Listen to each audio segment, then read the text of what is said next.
सुखो बुद्धानं उपाद्धो सुखो सद्धम्मदिसुना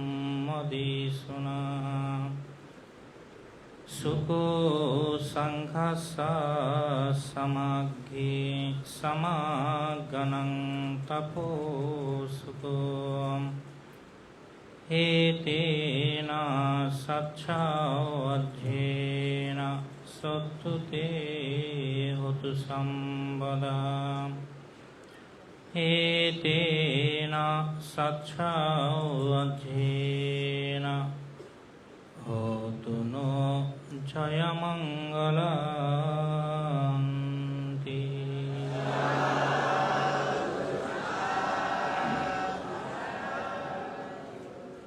দেশনার প্রারম্ভে সেই জগৎ শাস্তা তিলক পূজ্য মহাকারণিক বুদ্ধকে শ্রদ্ধায় বিনম্রতায় বন্দনা জ্ঞাপন করছি অত্র প্রতিষ্ঠান যার নামকরণে প্রতিষ্ঠিত বৌদ্ধ সমাজের একজন আলোকিত পণ্ডিত বৌদ্ধ ভিক্ষু প্রয়াণগত পরম শ্রদ্ধেয় অরিন্দম মহাথেরো মহোদয়কে শ্রদ্ধায় বিনম্রতায় বন্দনা জ্ঞাপন করছি। সে সাথে বন্দনা জ্ঞাপন করছি অত্র বিহারের প্রতিষ্ঠাতা পরিচালক পরম পূজ্য সুপ্রাচীন সংগঠন সংঘরাজ ভিক্ষু মহামণ্ডলের তিনবার নির্বাচিত সম্মানিত সভাপতি পরম শ্রদ্ধেয় কর্মদূত জিনালঙ্কার মহাথেরো মহোদয়ের পদচরণে বন্দনা জ্ঞাপন করছি। আজকের এই পূর্ণ অনুষ্ঠানে উপস্থিত অত্র প্রতিষ্ঠানের সুযোগ্য বিহার অধিপতি, সে সাথে নিজামপুর বৌদ্ধ ধর্মীয় শিক্ষা পরিষদের সুযোগ্য সভাপতি পরম শ্রদ্ধেয় জ্ঞানলঙ্কার মহাথেরো মহোদয়ের পাদচরণে বন্দনা জ্ঞাপন করছি। প্রিয়ভাজন জ্যোতি রাহুল শ্রমণ, সঙ্গপ্রিয় শ্রমণ সহ ধর্মপ্রাণ উপাসক উপাসিকা বৃন্দা, আপনাদের সকলের মঙ্গল কামনায় পুণ্যদান করছি। সকলে তিনবার সাধুবাদ দিয়ে তা অনুমোদন করুন।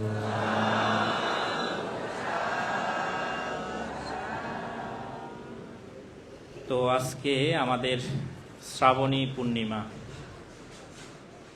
আমাদের বর্ষাব্রত আমরা যে মাসে অধিষ্ঠান করি সেটা হচ্ছে যে আষাঢ়ী পূর্ণিমা, আজকে হচ্ছে যে শ্রাবণী পূর্ণিমা, অর্থাৎ বর্ষাবাস অধিষ্ঠান করার পরবর্তী সময় আমাদের কি প্রথম এটা পূর্ণিমা। তো এই পূর্ণিমাতে আমরা দেখি আমাদের অনেকগুলো তাৎপর্য বিদ্যমান রয়েছে, হয়তো সবগুলো বলা সম্ভব হবে না, তারপরেও যে কিছু অংশ আপনাদেরকে বলতে চাই যে বিষয়গুলো সম্পর্কে আসলে আমরা অনেকেই অজানা। তার কারণ হচ্ছে যে আমাদের বৌদ্ধদের মধ্যে প্রধান যে পূর্ণিমা, সেই পূর্ণিমাগুলো সম্পর্কে আমরা একটু বেশিরভাগ জ্ঞাত, অন্যগুলো সম্পর্কে এত বেশি জ্ঞাত না। তো আজকে হচ্ছে যে সে শ্রাবণী পূর্ণিমা, প্রথম যে তাৎপর্য সম্পর্কে আলোচনা করব সেটা হচ্ছে যে বিনয় বিধানিক একটি বিষয়। আমরা সকলেই জানি আমাদের ভান্তেরা যদি কঠিন চিবর দান করতে হয় তাহলে আমাদের কিসের উপর নির্ভর করতে হয়? বর্ষাবাসের উপর নির্ভর করতে হয়। তো সেই কারণে আমরা সকলেই জানি যে ভান্তেরা আষাঢ়ী পূর্ণিমাতে কি করে? বর্ষাবাস অধিষ্ঠান করে এবং পরবর্তীতে প্রবরণা পূর্ণিমাতে এসে সেটা সমাপ্ত হয়, অর্থাৎ আশ্বিনী পূর্ণিমাতে এসে কি হয়? সমাপ্ত হয়। সাধারণত কিন্তু আমরা এই বিষয় সম্পর্কে জানি। তবে এখানে আমরা দেখি মহাকারণিক বুদ্ধ তিনি আরও একটি বিনয় প্রজ্ঞাপ্ত করেছেন। সেই বিনয়টি হচ্ছে যে এখানে বুদ্ধের বিনয় মতে দুইটি বর্ষাবাস রয়েছে। কয়টি? দুইটি। আমরা আগে জানতাম, হয়তো আমাদের অজানা ছিল অনেকের, আগে জানতাম না আমরা শুধু আষাঢ়ী পূর্ণিমায় ভান্তেরা বর্ষাবাসে যাপন করে, কিন্তু না, বুদ্ধের বিনয় মতে কয়টি বর্ষাবাস রয়েছে? দুইটি। প্রথম বর্ষাবাস অথবা যেটাকে পূর্বকালীন বর্ষাবাস বলা হয় সেটি হচ্ছে যে আষাঢ়ী পূর্ণিমা। সেটি কোন পূর্ণিমা? আষাঢ়ী পূর্ণিমা। আর দ্বিতীয় যে বর্ষাবাস অথবা পশ্চিম যে বর্ষাবাস সেটি হচ্ছে যে শ্রাবণী পূর্ণিমা। কোন পূর্ণিমায়? শ্রাবণী পূর্ণিমা, এই বিষয়টি মনে রাখবেন। এখন পার্থক্য কোথায়?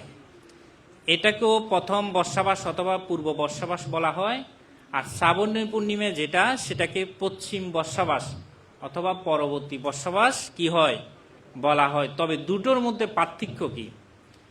আমরা দেখি বুদ্ধের সময়কালীন সময়ে অনেক ভিক্ষু অনেক কারণবশত দেখা যায় আষাঢ়ী পূর্ণিমা তিথিতে তারা বর্ষাবাস যাপন করতে পারেনি। তো এখন বর্ষাবাস যদি অধিষ্ঠান না করে আমাদের বিনয় বিধানিক মতো একটা কি হয়, আপত্তি হয়, অথবা একটা কি হয়, দোষ হয়। তো সেই আপত্তি অথবা দোষ থেকে রক্ষা পাওয়ার জন্য ভান্তেরা কি করে, বর্ষাবাস অধিষ্ঠান করে। এখন মূল বিষয় হচ্ছে যে বুদ্ধের সময়কালীন সময়ে আমরা দেখতাম অনেকেই কিন্তু তারা কি করতে পারতো না, অথবা বর্তমান সময়ে দেখা যায় অনেকে আষাঢ়ী পূর্ণিমাতে বর্ষাবাস অধিষ্ঠান করার তাদের সময় সুযোগ হতো না, অথবা কোনো কারণবশত যে স্থানের মধ্যে তারা গিয়ে বর্ষাবাস অধিষ্ঠান করবে সেই স্থানের মধ্যে যথাসময়ে গিয়ে তারা উপস্থিত হতে পারতো না। তো যার কারণেই তাদেরকে এই যে বর্ষাবাস যে তারা লঙ্ঘন করছে, সেখানে যে একটা আপত্তি হবে, সেটা থেকে উত্তরণের জন্য মহাকারণিক বুদ্ধ বলেছেন তোমরা শ্রাবণী পূর্ণিমাতে বর্ষাবাস প্রতিষ্ঠান করবে। কোন পূর্ণিমায়? শ্রাবণী পূর্ণিমায়। অর্থাৎ যারা আষাঢ়ী পূর্ণিমায় বর্ষাবাস অধিষ্ঠান করতে পারবে না, তারা শ্রাবণী পূর্ণিমায় অর্থাৎ পশ্চিম বর্ষা অথবা পরবর্তী বর্ষাবাস অধিষ্ঠান করবে। এবার মূল বিষয় হচ্ছে যে যারা আষাঢ়ী পূর্ণিমাতে বর্ষাবাস অধিষ্ঠান করবে তারা কঠিন চীবর লাভ করতে পারবে, কিন্তু শ্রাবণী পূর্ণিমাতে যারা বর্ষাবাস অধিষ্ঠান করবে তারা কিন্তু কঠিন চীবর লাভ করতে পারবে না। এখানে এবার আরো একটি বিষয় আমরা জানি, যারা কঠিন চীবর লাভী ভিক্ষু তারা দেখা যায় 5টি দোষ অথবা 5টি আপত্তি থেকে কি হয়, মুক্ত হয়, যার কারণে পরবর্তী সময়ে সেই দোষগুলো থেকে কিন্তু তারা মুক্ত হতে পারবে না। কোন দোষগুলো থেকে? যারা শ্রাবণী পূর্ণিমাতে বর্ষাবাস অধিষ্ঠান করবে তারা সেই দোষগুলো থেকে কি হতে পারবে না, মুক্ত হতে পারবে না। তবে বর্ষাবাস অধিষ্ঠান করার কারণে যেই দোষ বা ত্রুটি আমরা দেখি সেখানে সেটা থেকে সে মুক্ত হতে পারবে। তাহলে আমরা জানি, এখন জানতে পারলাম বর্ষাবাস অধিষ্ঠান কয়টি? 2টি। একটি হচ্ছে যে আষাঢ়ী পূর্ণিমায়, আর একটি হচ্ছে যে শ্রাবণী পূর্ণিমায়। এই বিষয়টি খেয়াল রাখবেন। এবার বৌদ্ধ দর্শনে আসলে এমন কোনো ভিক্ষু আছে কি যারা আমাদের জানা মতে যারা শ্রাবণী পূর্ণিমাতে অধিষ্ঠান করেছিল? আমরা কি সচরাচর এখন দেখি, তবে বুদ্ধ সময়কালীন সময়ে একটি তাৎপর্যপূর্ণ ঘটনা রয়েছে। সেই ঘটনাটি একটু করে বলি। আমরা সকলে করণীয় মৈত্রী সূত্র সম্পর্কে জানি নাকি? ভান্তেরা যখন বেশিরভাগ, আমার মনে হয় সবচাইতে বেশি দেশিত যদি কোনো সূত্র থাকে, মানে এ পর্যন্ত দেশনা করেছে এমন কোনো সূত্র থাকে, সেটা মনে হয় করণীয় মৈত্রী সূত্র। কারণ ভান্তেরা যে কোনো ফাঙের মধ্যে যদি যায় প্রথমেই করণীয় মৈত্রী সূত্র দেশনা করে, এবং পাশাপাশি দেখা যায় অন্যান্য যখন একাধিক সূত্র দেশনা করে সেখানেও করণীয় মৈত্রী সূত্র দেশনা করা হয়। এই করণীয় মৈত্রী সূত্রের সাথে আমরা দেখি শ্রাবণী পূর্ণিমার তাৎপর্যের মিলন বিদ্যমান রয়েছে। তো সেই মিলনের মধ্যে দেখা যায় এক সময় মহাকারণিক বুদ্ধ তিনি যখন শ্রাবস্তিতে অবস্থান করছিলেন, কোথায়? শ্রাবস্তিতে অবস্থান করছিলেন, তখন বুদ্ধের কাছে অনেক ভিক্ষু যেতেন। কি জন্য? বুদ্ধের থেকে কর্ম বাছা নেওয়ার জন্য, আর সাধারণত যদি বলা হয় উপদেশ নেওয়ার জন্য। এবং উপদেশগুলো নিয়ে, বুদ্ধ থেকে উপদেশগুলো নিয়ে তারা কোথায় যেতেন? বিভিন্ন জায়গায় বিভিন্ন স্থানের মধ্যে গিয়ে বুদ্ধ ঠিক যেভাবে তাদেরকে ধর্ম প্রতিপালন করার জন্য বলতেন, ঠিক তদ্রূপ তার শিষ্যগণ সেভাবে কি করতেন? ধর্ম প্রতিপালন করতেন। সেই কারণে আমরা দেখি ঠিক এমন একটি সময়, অর্থাৎ আষাঢ়ী পূর্ণিমা সমাগম অতীব সন্নিকটে বুদ্ধের কাছে গিয়ে কিছু ভিক্ষু সঙ্গ তারা প্রার্থনা করলো হে মহাকারণিক বুদ্ধ, আমাদেরকে উপযুক্ত স্থান প্রদান করুন, আমরা যেখানে গিয়ে বসবাস যাপন করতে পারব। তো বুদ্ধের বিনয়ের মধ্যে এমন কিছু বিষয় বিদ্যমান রয়েছে যেগুলো আমাদের অনেকেরই অজানা। বুদ্ধ প্রায় সময় বলতেন যে বিহার নির্মাণের ক্ষেত্রে যে বিষয়টি বিবেচনা করতে হবে, উপাসক উপাসিকা অথবা গ্রাম থেকে অতীব দূরে না, আবার অতীব কাছেও না।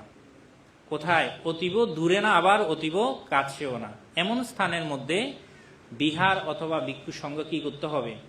অবস্থান করতে হবে। কেন? এটা কেন বলেছেন? এটা বলার একটি কারণ, আমাদের ভিক্ষুদের যে বিনয় বিধানিক চতুর্পত্যয়, সেই চতুর্পত্যয় গ্রহণের যেন সহজলভ্যতা হয়, সেই কারণেই মহাকারণিক বুদ্ধ তিনি এভাবে বলেছেন, অতীব দূরে অথবা অতীব কাছে নয়, এমন একটি স্থানের মধ্যে তোমরা যাপন করো। তো সেই কারণেই আমরা দেখি মহাকারণিক বুদ্ধের কাছে যখন তার শিষ্যগণ এই প্রার্থনা করলেন, মহাকারণিক বুদ্ধ তাদেরকে একটি উপযুক্ত স্থান প্রদান করলেন, যে স্থানের মধ্যে গিয়ে অনেকটাই দেখা যায় পাহাড় বেষ্টিত অঞ্চল, যে স্থানের মধ্যে গিয়ে সে সকল ভিক্ষু সংঘ তারা বসবাস প্রতিষ্ঠান করলেন। এখন কথা হচ্ছে, সেই স্থানের মধ্যে দেখা যায় অতীব নিকটে একটি গ্রাম রয়েছে। তো গ্রামের মধ্যে সাধারণত দেখা যায় যদি কোনো ভিক্ষু পায় তারা অত্যন্ত খুশি হয়। কেন খুশি হয়? এটা যারা জ্ঞানী, যারা পণ্ডিত, যারা ধর্মের প্রতি অনুরাগী, তারা অতীব কিন্তু কি হয়? খুশি হয়। কেন হয়? যে আমরা কিছুটা ধর্ম প্রতিপালন করতে পারবো, সে কারণে তারা কি হয়? খুশি হয়। সেই দিক থেকে তারা এই ভিক্ষু সংঘকে দেখে অত্যন্ত খুশি হলেন যে আমরা মনে হয় যথাযথভাবে কি করতে পারবো? ধর্ম প্রতিপালন করতে পারবো। তো তারা সেখানে যাপন করতে লাগলেন, কিন্তু সেখানে একটা সমস্যা হলো। কি সমস্যা? সেই যে স্থানের মধ্যে তারা বসবাস অধিষ্ঠান করেছিল সেখানে কিছু বৃক্ষ দেবতা ছিল, বৃক্ষ দেবতা বিদ্যমান ছিল। দেবতাগণ সাধারণত দেখা যায় মনুষ্যগণের দৃষ্টির অগোচরে বসবাস করে। কোথায় বসবাস করে? দৃষ্টির অগোচরে, অর্থাৎ আপনি দেখবেন না এমন স্থানের মধ্যে বসবাস করবে। তো সেই কারণে তারা যখন সেখানে বসবাস করতে লাগলো, দেখা যায় ভিক্ষু সংঘ সেখানে গেল। এখন দেবতার সাথে মনুষ্যগণের কিছুটা দেখা যায় বিপরীতমুখী সেখানে সংঘর্ষ হলো। কেন হলো? দেবতারা মনে করলেন যে আজকে মনে হয় ভান্তেদেরকে এখানে ফাং করলো, ভান্তেরা আজকে থেকে কালকে এখান থেকে চলে যাবে। কিন্তু দেখা যাচ্ছে না, একদিন, 2 দিন, 3 দিন, দেবতারাও এভাবে বারবার পুনরাবৃত্তি করছে। কি করছে? যে মনে হয় আগামীকালকে, পরশুদিন চলে যাবে। এভাবে পর্যায়ক্রমে অনেক দিন হয়ে গেল, কিন্তু ভান্তেরা সেখান থেকে কি করছে না? যাচ্ছে না। তখনই দেবতাদের মধ্যে দেখা গেল তারা একটি বিশেষ সিদ্ধান্ত নিল, কি? যে এখান থেকে ভিক্ষু সংঘকে কি করতে হবে? তাড়িত করতে হবে, অর্থাৎ এখান থেকে তাদেরকে যে কোনো প্রকার হোক এখান থেকে তাদেরকে বের করে দিতে হবে। তো সেই কারণেই দেখা যায় তারা গন্ধযুক্ত বায়ু সেখানে ভিক্ষু সংঘের যেন নাকের গোছরে যায়, সে কারণে তারা গন্ধ, বিভিন্ন ধরনের যেই আমরা যে খারাপ গন্ধগুলো বলি সেগুলো তারা সেখানে বায়ুর সাথে মিশ্রণ করলো। এবং দেখা যায় আগে ছিল উপদ্রবহীন, এখন রাত্রিকালীন সময়ে দেখা যায় বিভিন্ন ধরনের উপদ্রব তারা সৃষ্টি করলো। দেখা যায় অনেক সময় আমাদের যে প্রাকৃতিক দুর্যোগের মতো, যেমন করে বাতাস আসলে দেখা যায় টিনের মধ্যে আওয়াজ হয়, গাছের শব্দ হয়, বাতাসের, এইভাবে নানা ধরনের উপদ্রব সৃষ্টি করলো।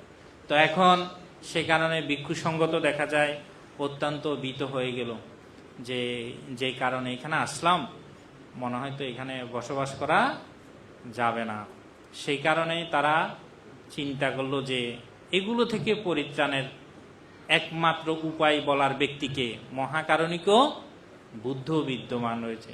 স্বয়ং দেখেন, আমরা দেখি এই যে আমাদের মহামঙ্গল সূত্রের মধ্যে কি বিদ্যমান আছে, ইয়াং মঙ্গলাং দোহাদাসাই চিন্তা ইংসু সাদেবকা, বহু দেবগণ মনুষ্যগণ কত বছর, 12 বছর চিন্তা করে কিসে মঙ্গল হয় সেটা বের করতে পারেনি।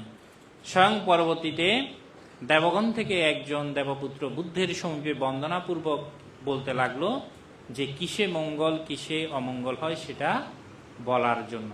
এরকম করে বিভিন্ন বিষয়ে আমরা দেখি মহাকারণিক বুদ্ধ তিনি পরিত্রাণের উপায় বলে দিতেন, মুক্তির উপায় বলে দিতেন। ঠিক তদ্রূপ এই ভিক্ষু সংঘ চিন্তা করলেন যে আমরা বুদ্ধের সমীপে চলে যাব, বুদ্ধকে গিয়ে জিজ্ঞেস করব এটা থেকে মূলত পরিত্রাণের উপায় কি। এখন বুদ্ধ তো তাদেরকে দেখে অনেক অবাক হয়ে গেলেন যে তোমাদেরকে বলেছি বর্ষাবাসের সময় এদিক ওদিক যেতে পারবে না, তোমরা এখন এখানে চলে আসলে কেন? কে বলছে? বুদ্ধ বলছে তোমাদেরকে সঠিক জায়গায় যাপন করার জন্য আমি কর্মবাচা দিয়েছি, তোমরা সেখান থেকে এখানে কেন আসলে? তখন এই সম্পূর্ণ ঘটনা মহান ভিক্ষু সংঘ তাদেরকে বললেন। এই মহান ভিক্ষু সংঘ সমস্ত ঘটনা যখন পুনরাবৃত্তি করেছেন, বুদ্ধ তাদেরকে বললেন তোমরা সেখানে গিয়ে করণীয় মজ্জিসূত্র দেশনা করো। প্রথমে বুদ্ধ সেটা দেশনা করেছেন, দেশনা করার পরে সেটা বলেছেন যে তোমরা সেখানে গিয়ে এটা দেশনা করো। কি সূত্র?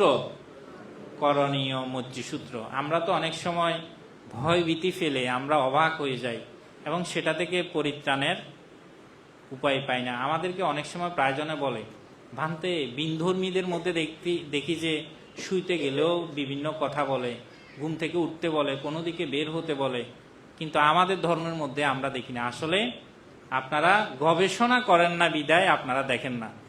কত সুন্দর একটি বিষয়, যদি কোনো ভূত প্রেতের উপদ্রবের আপনি সম্মুখীন হন তখন আপনি করণীয় মজ্জিসূত্র দেশনা করবেন, নিজে নিজেও করতে পারেন।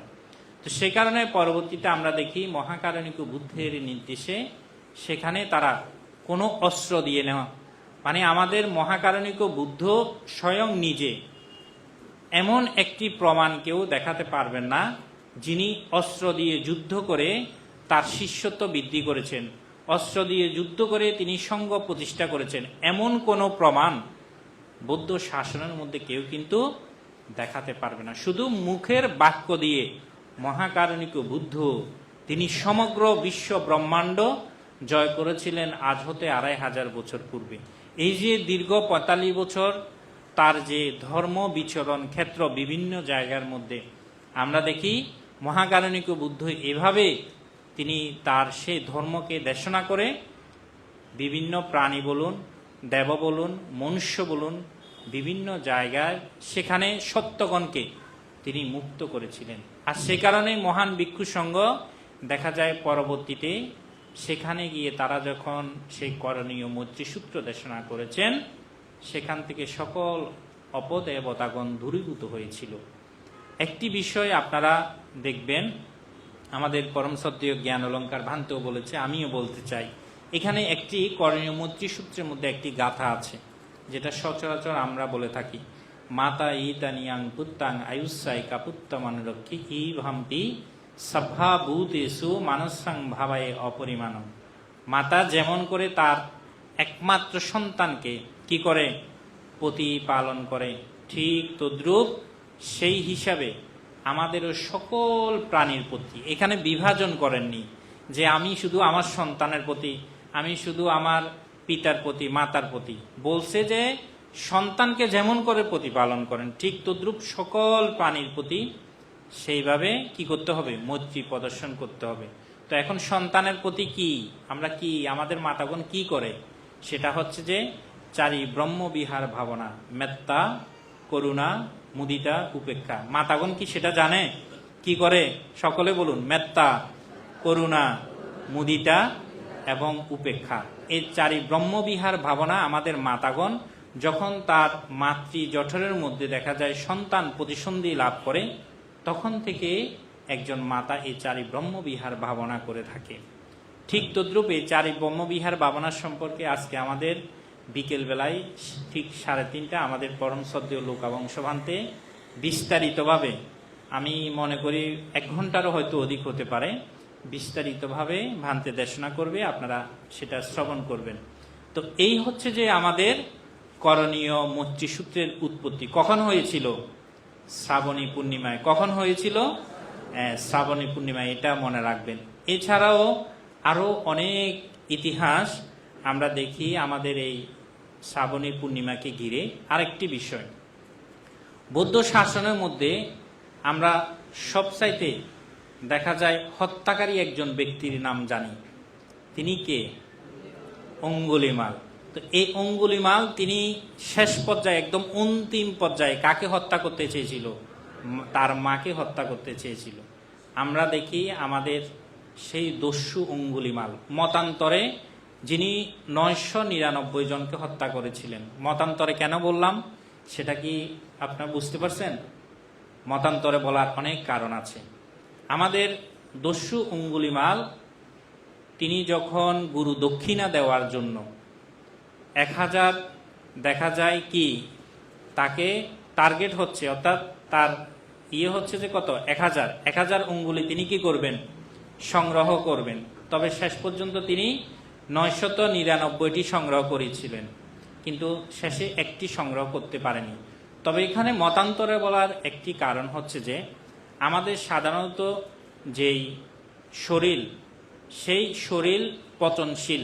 দেখবেন আমাদের সেটা সতীপট্ঠানের মধ্যে উল্লেখ আছে। যখন আপনারা কায়ানু দর্শন সম্পর্কে আপনারা অ্যানালাইসিস করবেন, বিচার বিশ্লেষণ করবেন, গবেষণা করবেন, হ্যাঁ, দেখা যায় সেই চারি স্মৃতি প্রস্থানের কথা বিদ্যমান রয়েছে সতীপট্টানের মধ্যে। তো এই কায়ানু দর্শনের মধ্যে আমরা দেখি সেটা বিশদভাবে সতীপট্টানের মধ্যে উল্লেখ আছে। যখন কোনো মানুষ মৃত্যুবরণ করে, মৃত্যুবরণ করার সাথে সাথে তার শরীর থেকে প্রাণবায়ু চলে যায়। কি চলে যায়? প্রাণবায়ু। যেমন আমরা আনাপনা করার সময় নিঃশ্বাস নিচ্ছি, নিঃশ্বাস ফেলছি, এভাবে বলি না? প্রত্যেকদিন সন্ধ্যাবেলায় তো আপনারা ভাবনা করেন। এই যে নিঃশ্বাসের উপর যারা আনাপনা স্মৃতি করে, এই নিঃশ্বাসটা দেখা যায় তখন আর আমাদের মধ্যে বিরাজমান থাকে না। কখন? যখন মৃত্যুবরণ করে। এবং এই শরীরও দেখা যায় ক্ষণে ক্ষণে রূপ বদলায়। দেখা যায় আস্তে আস্তে প্রথম অবস্থায় আপনার এই শরীরটা ঠিক থাকবে, পরে আস্তে আস্তে এই শরীর একদম, আপনারা মৃত ব্যক্তিকে স্পর্শ তো সবাই করে, যখন এখানে সাহিত্য থাকে সবাই কি করে? পা স্পর্শ করে, পাকে নমস্কার করে। তো সেই সময় পাটা ধরে দেখবেন একদম ঠান্ডা শীতল হয়ে থাকে। যখন 5-6 ঘন্টা অতিক্রম হয় তখন কি হয়ে যায়? ঠান্ডা একদম শীতল হয়ে যায়। আস্তে আস্তে কিছুদিন পর সেই শরীর দেখা যায় কি হয়ে যায়? ফুলে যায়। ফুলার পরবর্তী সময় বিভিন্ন ধরনের পোকামাকড় সেখানে জন্ম নেয়। এক সময় সেটা দেখা যায় ফেটে যায়, একদম যেই শরীরটা রয়েছে সেই শরীর কি হয়ে যায়? ফেটে যায়। পরে আস্তে আস্তে সেখানে বায়ু এবং তাপ এবং পানি, এগুলো আস্তে আস্তে দেখা যায় একসময় সেটা কিন্তু কি হয়ে যায়? নিঃশেষও হয়ে যায়। যেমন যাদেরকে সাধারণত মাটি দেয়া হয়, হ্যাঁ, যে সকল ব্যক্তিদেরকে মাটি দেওয়া হয় দেখবেন সেখান থেকে পরবর্তীতে অনেকেই এই যে লাশ উত্তোলন করে না, 1 বছর 2 বছর পরে দেখা যায় সেখানে অনেক সময় শুধু হাড়গুলো থাকে, কিন্তু আমাদের শরীরের যে মাংস, সে মাংসটা কিন্তু আর তখন কি থাকে না। ক্ষয় হতে হতে অনেক সময় দেখা যায় হাড়ও কিন্তু ক্ষয় হয়ে যায়। তো ঠিক তদ্রূপ দস্যু অঙ্গুলিমাল তিনি কিন্তু একদিনের মধ্যে এই 999টা আঙ্গুল কিন্তু তিনি কিন্তু সংগ্রহ করেন। দেখা যায় একটা সংগ্রহ করছে 1 মাস আগে, একটা সংগ্রহ করছে তারও আগে। তো এগুলো কি এতদিন থাকবে? এতদিন থাকবে না। যার কারণে দেখা যায় এখানে বলা হয় মতান্তরে 999 জনকে তিনি কি করেছেন? হত্যা করেছেন। আর অন্তিম তিনি যাকে হত্যা করতে চেয়েছিলেন তিনি হচ্ছেন তার কি? মাতাকে হত্যা করতে চেয়েছিলেন। তো বৌদ্ধ দর্শনে আমরা দেখি পঞ্চবিধ অকুশল গুরুকর্ম রয়েছে। কি রয়েছে? পঞ্চবিধ অকুশল গুরুকর্ম। সেগুলো কি? পিতৃহত্যা, বলুন, পিতৃহত্যা, মাতৃহত্যা, অরহত হত্যা, বুদ্ধের শরীর থেকে রক্তপাত এবং শেষান্তে সঙ্গবেদ। তো সঙ্গবেদ এটা আমাদের সঙ্গ সদস্যগণ যারা থাকে তারাই করে থাকে।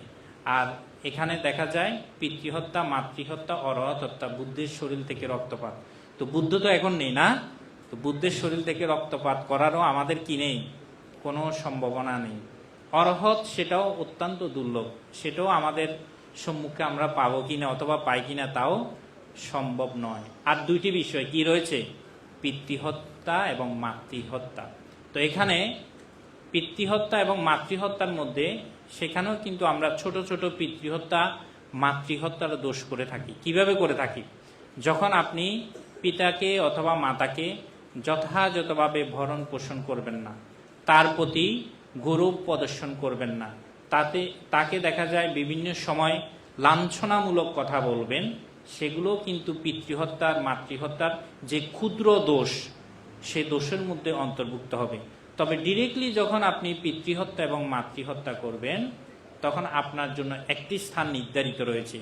31 প্রকার লোকভূমির মধ্যে কয়টি স্থান? একটি স্থান। সেটা কি? সেটা হচ্ছে যে অবিচি নরক। যারা পিতৃহত্যা এবং মাতৃহত্যা করে তারা কোথায় পতিত হয়? অবিচি নরকে পতিত হয়। তো সেই কারণে সেই স্থান থেকে মুক্ত করার জন্য আমরা দেখি আমাদের মহাকারণিক বুদ্ধ যখন দস্যু অঙ্গুলিমাল তার মাতাকে হত্যা করার জন্য একদম শেষ প্রান্তে, ঠিক তদ্রূপ সেই সময়ে আমাদের মহাকারণিক বুদ্ধ তিনি দস্যু অঙ্গুলিমালের সম্মুখে গিয়ে তাকে শান্ত করে, একটি কথা আছে না কীর্তনের মধ্যে কি বলা হয় যে আমাদের অঙ্গুলিমাল বলে, হে শ্রামণ তুমি স্থির হও, তখন বুদ্ধ কি বলে? আমি স্থির আছি, তুমি অস্থির। তার কারণ হচ্ছে তার চিত্ত তখন অস্থির থাকে বিদায় তিনি তখন সে শ্রামণ গৌতমকে চিনতে পারেনি। যখন মহাকারণিক বুদ্ধ সেই জ্যোতিময় প্রভার মাধ্যমে তাকে একদম আলোকিত করে যখন তিনি জ্ঞান দান করেছিলেন, দীক্ষা দিয়েছিলেন, তখনই তিনি বুঝতে পেরেছিলেন যে জগতের মধ্যে মহাকারণিক বুদ্ধ কি জিনিস। আবার পরবর্তীতে দেখা যায় সেই অঙ্গুলিমাল আমাদের বৌদ্ধ শাসনের জন্য, মাতৃ জাতির জন্য আরো একটি উপকার সাধন করেছেন। সেটা কি জানেন? আমরা অঙ্গুলিমাল সূত্র, খুব ছোট্ট একটি সূত্র, মনে হয় 7 থেকে 8 লাইন হবে, এর বেশি না। এই অঙ্গুলিমাল সূত্র আমরা দেখি মহাকারণিক বুদ্ধ তিনি অঙ্গুলিমালকে প্রথমে বলেছেন কি জন্য জানেন? এই কারণে বলেছেন যে অঙ্গুলিমাল যখন একদিন পিণ্ড চারণে যাচ্ছেন, তিনি দেখেছেন একজন আমাদের মাতৃজাতির একজন উপাসিকা তিনি প্রসব বেদনায় যন্ত্রণা পাচ্ছেন। তখনই মহাকারণিক বুদ্ধের সমীপে গিয়ে অঙ্গুলিমাল বলতে লাগলো, মহাকারণিক বুদ্ধ, আমি একজন মাতৃজাতিকে দেখেছি যিনি প্রসব বেদনায় জর্জরিত। তখন মহাকারণিক বুদ্ধ বললেন, তুমি সেখানে গিয়ে এই উক্তিগুলো করো, যেই উক্তিগুলো পরবর্তীতে আমরা দেখি আমাদের অঙ্গুলিমাল সেখানে গিয়ে করেছিলেন, এবং সেটার সাথে সাথে পরবর্তীতে অঙ্গুলিমাল সূত্র হিসাবে আমাদের বৌদ্ধ দর্শনের যে ত্রিপিটক, সেই ত্রিপিটকের মধ্যে লিপিবদ্ধ আছে। এখনো পর্যন্ত যারা প্রাজ্ঞ মানুষ, যারা পণ্ডিত মানুষ, যারা দেখা যায় প্রসব বেদনায় জর্জরিত, সেই প্রসব বেদনা থেকে মুক্ত হওয়ার জন্য অঙ্গুলিমাল সূত্র তারা কিন্তু শ্রবণ করে। যেমন কিছুদিন আগে একবার বলেছিলাম, একজন ছেলে রাতের 11টায় এসে আমাকে বললো, ওখান থেকে আমাকে একটু অঙ্গুলিমাল সূত্রটা দেশনা করুন। তো জিজ্ঞেস করলাম কেন? বললো যে আমার সহযোগী অসুস্থ অবস্থায় আছে। এবং কিছুক্ষণ আমি সেখানে সেই অঙ্গুলিমাল সূত্রের পাশাপাশি আরো কয়েকটি সূত্র যখন দেশনা করেছি, সেখানে যে বাণীগুলো ছিল তার যে সহযোগীকে নিয়ে দেওয়া, পরবর্তী সময়ে প্রসব বেদনা থেকে মুক্ত হয়ে সে কিন্তু সন্তান প্রসব করেছিল। বুদ্ধের সেই করুণাঘন যে আমরা যে বুদ্ধ বলে থাকি, তার যে ধর্মবাণীগুলো আমরা যদি শীল সম্পন্ন হই, যথাযথভাবে আমরা যদি প্রতিপালন করি, অবশ্যই সত্যকীয় অধিষ্ঠানের মাধ্যমে আমরা যে বলে থাকি এই দিনা সত্যবাচ্যেনা এই সত্য বাক্যের দ্বারাই আপনার অথবা আমার সকলের জয় মঙ্গল হয়। তো এই বিষয়টি সবসময় মনে রাখবেন। সবসময় যদি শীল সম্পন্ন হন, যথাযথভাবে শীল প্রতিপালন করেন, তাহলে অবশ্যই যথাযথভাবে সেই শীল প্রতিপালনের মাধ্যমে সত্যকীয় অধিষ্ঠান অবশ্যই পরিপূর্ণ হবে। যেহেতু সময় স্বল্প, আমি আর কথা বাড়াচ্ছি না। এখানে আমাদের অষ্টশীলদারী যিনি প্রার্থনা করেছেন, উপাসক বাবু মনোজ বড়ুয়া বলেছেন যে এখানে বৌদ্ধ ইতিহাসে আরেকটি বিষয়, প্রথম সঙ্গীতি এই শ্রাবণী পূর্ণিমাতে অনুষ্ঠিত হয়েছিল, এবং সেখানে দেখা যায় আমাদের বুদ্ধের অনেকজন সেবক ছিল। তার মধ্যে দীর্ঘকালীন সময় যিনি বুদ্ধকে সেবা করেছেন তিনি হচ্ছেন কে? আনন্দ। সেই আনন্দ থেকেও দেখা যায় প্রথম সঙ্গীতি প্রথম দিনে তিনি অরহত পদে প্রতিষ্ঠিত হয়েছিলেন। তো ধর্মপ্রাণ উপাসক উপাসিকাবৃন্দা, আমাদের প্রত্যেকটি পূর্ণিমার এক একটি বিশাল তাৎপর্য রয়েছে। সেই তাৎপর্যগুলো পড়বেন, জানবেন, নিজের মধ্যে সেই চেতনা উৎপন্ন করবেন। যেমন কি আমাদের দস্যু অঙ্গুলিমাল, তিনি কোথায় থেকে কোথায় আসলেন, করণীয় মঞ্জুসূত্র পাঠের মাধ্যমে আমরা কি করতে পারি, আনন্দস্তবী কেমন করে বুদ্ধকে সেবা করেছিলেন, আমরা কি পারি না আমাদের সেই মাতা পিতাকে এমন করে সেবা করতে? এই বিষয়গুলো নিজের মধ্যে যখন আনয়ন করবেন, তখনই আপনি এই যে বুদ্ধ বলেছেন সুনীতা ধারিতা কারেতা দাম্মা, আপনি অবশ্যই আচরণগতভাবে একজন শ্রেষ্ঠ মানব রূপান্তরিত হবে। কথা না বাড়িয়ে সকলের জয়মঙ্গল কামনা করে, পরম সত্যের ভান থেকে বন্দনা জ্ঞাপন করে এবং অন্তিমে আবার সেই জগৎ পূজ্য মহাকারণিক বুদ্ধকে শ্রদ্ধায় বিনম্রতায় বন্দনা জ্ঞাপন করে আমি আমার ধর্মদান এখানে সমাপ্তি করলাম। জগতের সকল প্রাণী সুখী হোক।